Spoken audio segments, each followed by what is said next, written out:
E7 ನ್ಯೂಸ್ಗೆ ಸ್ವಾಗತ. ಸಮರ್ಪಕ ವಿದ್ಯುತ್ ಪೂರೈಕೆಗೆ ಆಗ್ರಹ.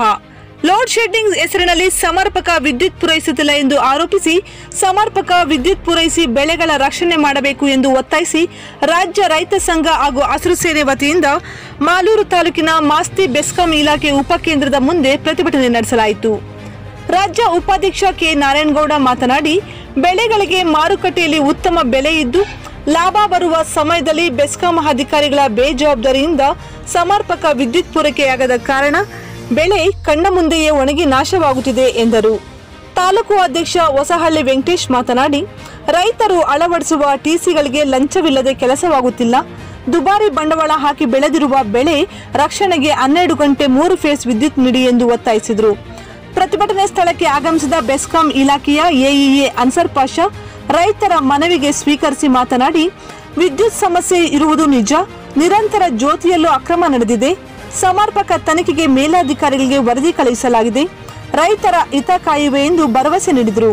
ಪ್ರತಿಭಟನೆಯಲ್ಲಿ ಜಿಲ್ಲಾ ಸಂಚಾಲಕ ಕೆ ಶ್ರೀನಿವಾಸಗೌಡ, ಜಿಲ್ಲಾಧ್ಯಕ್ಷ ಐತಂಡಳ್ಳಿ ಮಂಜುನಾಥ್, ಹಸಿರು ಸೇನೆ ಕಿರಣ್, ಈಕಂಬಳ್ಳಿ ಮಂಜುನಾಥ್, ಉಪ್ಪಾರಳ್ಳಿ ಅಂಜನಪ್ಪ, ನಾರಾಯಣಪ್ಪ, ನಂಜೇರೆಡ್ಡಿ, ಮೋಹನ್, ಸೂರಜ್, ಶ್ರೀಧರ್, ಸಂದೇಶ್, ನಾರಾಯಣಸ್ವಾಮಿ, ಮುನಿರೆಡ್ಡಿ, ಮೋಹನ್ ರಾವ್, ಸುರೇಶ್ ಸೇರಿದಂತೆ ರೈತ ಸಂಘದ ಪದಾಧಿಕಾರಿಗಳು ಭಾಗವಹಿಸಿದರು. ವರದಿ ಇನಾಯತ್, E7 ನ್ಯೂಸ್, ಕೋಲಾರ. ವ್ಯವಸಾಯ ಅವನ ಹೆಂಡತಿ ಮಕ್ಕಳೆಲ್ಲ ಉಪವಾಸ ಸಹಾಯ ಎಂಬ ಗಾದೆಯಂತೆ ಇವತ್ತೇನು ನಿರಂತರವಾಗಿ ಬೆಸ್ಕಾಂ ಅಧಿಕಾರಿಗಳು ರೈತರ ಜೊತೆ ಚೆಲ್ಲಾಟವಾಡ್ತಾ ಇದ್ದಾರೆ. ಇವತ್ತು ಒಂದು ಮೂಟೆ ಬಿತ್ತನೆ ಆಲೂಗಡ್ಡೆ 9 ರಿಂದ 10 ಸಾವಿರ ರೂಪಾಯಿ ಕೊಟ್ಟು ನಾಟಿ ಮಾಡಿದ್ದಾರೆ.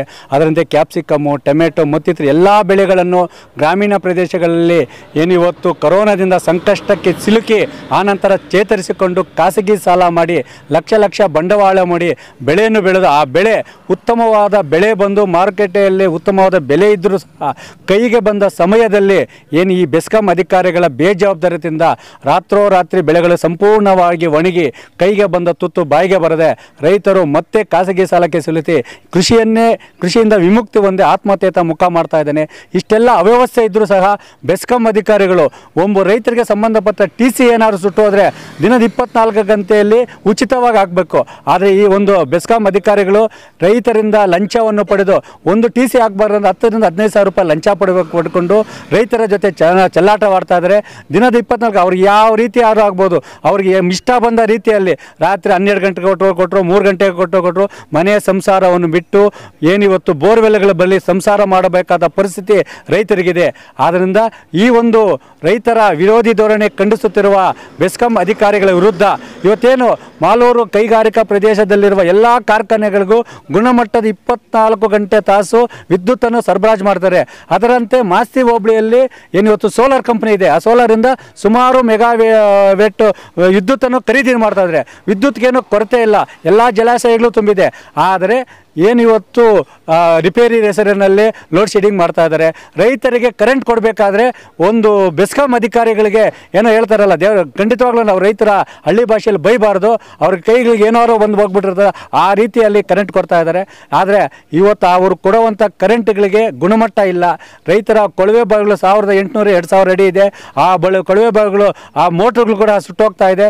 ಒಂದು ಸರಿ ಮೋಟ್ರ್ ಎತ್ತಿ ಈಚೆ ಹಾಕ್ಬೇಕಾದ್ರೆ 25 ರಿಂದ 30 ಸಾವಿರ ರೂಪಾಯಿ ಅಮೌಂಟ್ ಬೇಕಾಗ್ತದೆ.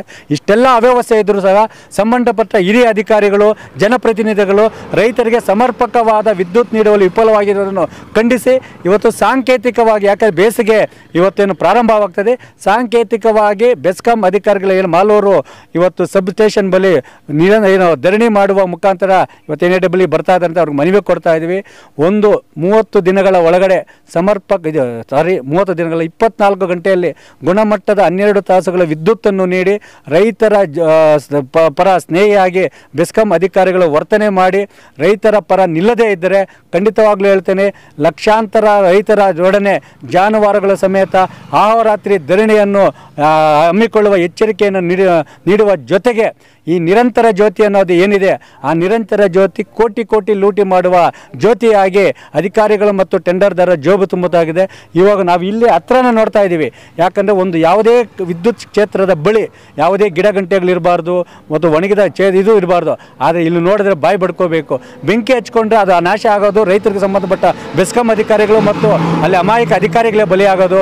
ಇದಕ್ಕೆ ಸಂಬಂಧಪಟ್ಟ ಅಧಿಕಾರಿಗಳು ಕೂಡಲೇ ಸ್ಪಂದಿಸಿ ಸಮರ್ಪಕವಾದ ವಿದ್ಯುತ್ತನ್ನು 24 ಗಂಟೆಯನ್ನು ನೀಡದೆ ಹೋದರೆ ನಾವು ಅಂದುಕೊಂಡ ಜಾನುವಾರುಗಳ ಸಂಬಂಧ ಮುಚ್ಚಿಗೆ ಹಾಕುವ ಎಚ್ಚರಿಕೆ ನೀಡ್ತಾ ಇದ್ದೀವಿ.